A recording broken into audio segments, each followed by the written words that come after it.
श्री कृष्ण, क्या श्री कृष्ण ने एक बार द्रौपदी को अपने कंधे पे बिठाया था? क्यों? पांडवों की रक्षा के लिए।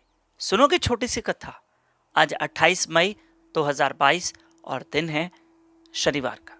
आइए कथा सुनते हैं। जब महाभारत की युद्ध हो रही थी, तब एक बार दुर्योधन ने भीष्म पितामह से कहा कि आप इन पांडवों का कुछ करो, इनको मारो। और आप मेरे पक्ष में नहीं हो पितामह, ऐसा लगता है कि पांडवों के पक्ष में हो।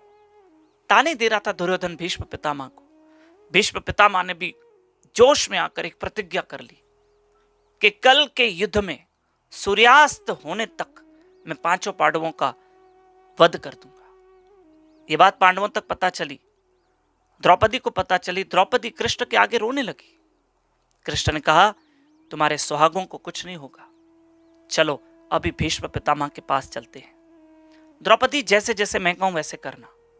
हमको भीष्म पितामह के शिविर में जाएंगे, मैं एक पेड़ के पीछे छुप जाऊंगा और तुम भीष्म पितामह के शिविर में घूंघट करके जाना। और सुनो, भीष्म पितामह के चरण छू लेना, वो तुम्हें आशीर्वाद देंगे।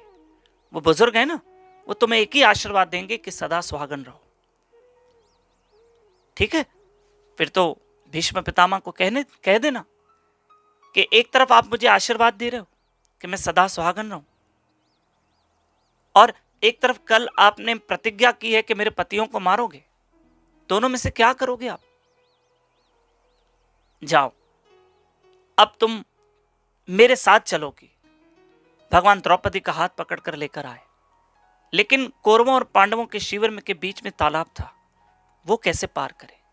अगर द्रौपदी के कपड़े गीले हो गए तो कहीं भीष्म पितामह के शिविर में द्रौपदी जाएगी तो पितामह को डाउट होगा ना कि ये तालाब के उस पार से आई है, जरूर ये पांडवों की तरफ से है। कोई कौन है ये स्त्री? द्रौपदी के कपड़े गीले नहीं होना चाहिए। कृष्ण ने क्या किया? द्रौपदी को कंधे पे बिठाया और खुद कृष्ण तालाब पार करने लगे और द्रौपदी की चप्पल उठाई।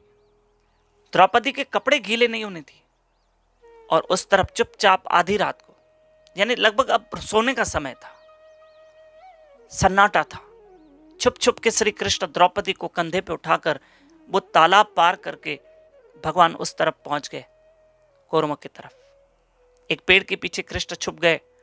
द्रौपदी ने घूंघट कर लिया। अब द्रौपदी के कपड़े गीले नहीं हुए। द्रौपदी भीष्म पितामह के शिविर में गई। भीष्म पितामह को लगा दुर्योधन की पत्नी होगी, विकर्ण की पत्नी होगी, किसी और की पत्नी होगी, क्योंकि देखो द्रौपदी घूंघट करके गई। पितामह ने पहचाना नहीं पहचाना, और द्रौपदी के कपड़े गीले होने नहीं दिए। अगर गीले होते ना, भीष्म पितामह को डाउट होता कि ये कौरवों की तरफ से आई है, ये तालाब पार करके आई है। कृष्ण तो खुद पेड़ के पीछे छुप गए और यहां द्रौपदी भीष्म पितामह के चरण स्पर्श करती है तो पितामह ने कहा, अखंड सौभाग्यवती भव, सदा स्वागन रहो। घूंघट ऊपर किया द्रौपदी ने।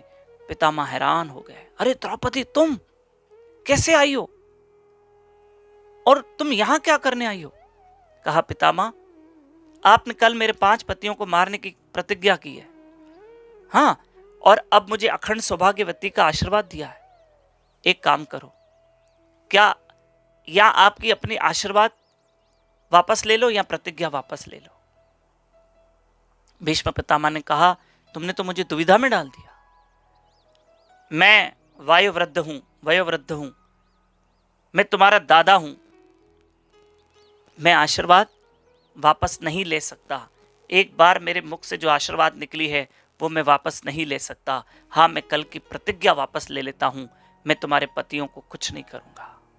जाओ द्रौपदी, तुम्हारे पतियों को आंच नहीं आएगी। मैं अपनी प्रतिज्ञा वापस ले रहा हूं, लेकिन मैं अपनी आशीर्वाद वापस नहीं लूंगा। तुम सदा स्वागन रहोगी।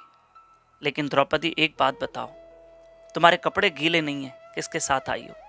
और ये आइडिया किसकी है? कहीं उस छलिए की तो आइडिया नहीं है? कहीं कृष्ण का तो दिमाग नहीं है, बुद्धि उसकी तो नहीं है? मैं समझ गया कहां है वो। द्रौपदी, सच बताओ, कौन है जिसने तुमको इतनी बुद्धि दी? कौन लाया है? द्रौपदी ने कहा, वो पेड़ के पीछे छुपा है। भीष्म पितामह ने श्री कृष्ण के दर्शन किए, कहा वाह द्वारकाधीश श्री गोविंद, अपने भक्तों के लिए क्या नहीं करते हो। द्रौपदी को कंधे पे बिठाया, पांडवों की रक्षा के लिए द्रौपदी की चप्पल हाथ में उठाई, अपने भक्तों के लिए क्या नहीं करते हो। जय द्वारकाधीश, मेरे श्री कृष्ण का भजन करो, वो अपने भक्तों के लिए क्या नहीं करता। ये कथा आगे फॉरवर्ड करना। एवरी सैटरडे संडे मैं आपको व्हाट्सएप पे वीडियो भेजूंगा। नए लोग मेरे इस नंबर पे कांटेक्ट करेंगे और मेरे साथ कथा में जुड़ेंगे। घर बैठे आपको व्हाट्सएप पे कथा मिलेगी। हरे कृष्णा।